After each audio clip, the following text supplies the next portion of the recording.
Aujourd'hui, nous parlerons d'aide financière disponible pour les proches aidants. Être un proche aidant, ça peut aussi impliquer de devoir s'absenter du travail plus souvent ou plus longtemps que prévu et avoir un impact sur votre situation financière. Certaines aides financières sont disponibles avec les programmes du gouvernement du Canada et du gouvernement du Québec. Regardons ensemble les conditions d'admissibilité aux prestations. Vous êtes un membre de la famille de la personne gravement malade ou blessée ou qui a besoin de soins de fin de vie. Vous êtes un membre de la famille de la personne gravement malade ou blessée ou qui a besoin de soins de fin de vie. Ou vous êtes encore considéré comme un membre de la famille, vous pouvez être admissible. Votre rémunération hebdomadaire normale a diminué de plus de 40% pendant au moins une semaine parce que vous devez vous absenter du travail pour fournir des soins ou du soutien à la personne.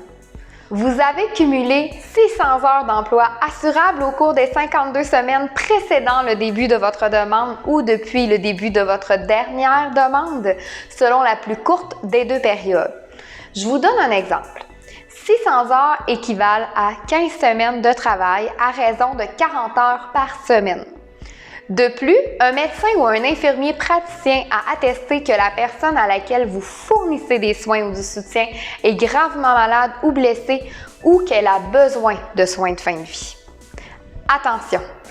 Si vous n'êtes pas un membre de la famille, la personne ayant besoin de soins ou de soutien ou son représentant légal doit remplir un formulaire d'attestation pour confirmer qu'elle vous considère comme un membre de la famille. Pour un enfant, le parent ou le tuteur légal doit signer le formulaire de conformité. Allons-y pour les types de prestations. Vous pourriez avoir droit à 55% du salaire jusqu'à un maximum de 595 par semaine. Vous avez aussi la possibilité de partager les semaines de prestations s'il y a plusieurs proches aidants. Le crédit d'impôt, accessible domiciliaire et frais médicaux, qui est disponible aussi pour vous. Renseignez-vous sur les crédits d'impôt qui peuvent s'appliquer à votre situation si vous prenez soin d'une personne handicapée.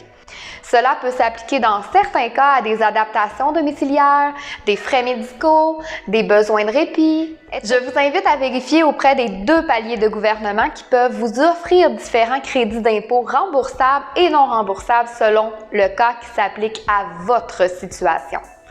Pour de plus amples informations, je vous invite à consulter le site web au www.canada.ca/fr service/prestation/AE/proche aidant.htm.